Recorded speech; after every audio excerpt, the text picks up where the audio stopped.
Quand vous prenez l'exemple des ronds-points, alors les ronds-points, je ne sais pas si vous avez vu, mais au milieu des ronds-points, il y a des sortes de mini-musées ou des jardins publics. Alors, je ne sais pas si vous avez essayé d'y aller, mais il y a des voitures qui tournent autour. Hein.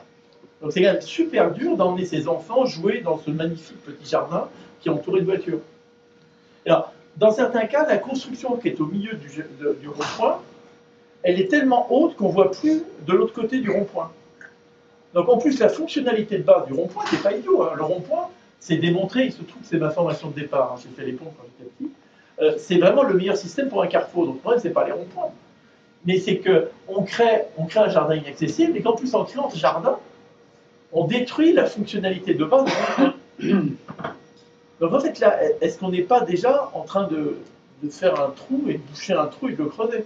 Quand on met de l'argent dans des ronds-points, plutôt que de les mettre dans des écoles, dans de la justice, dans des cours de prison, ou le laisser dans vos poches, dans les poches de chacun des Français. Parce que ce jardin, il a bien fallu le payer.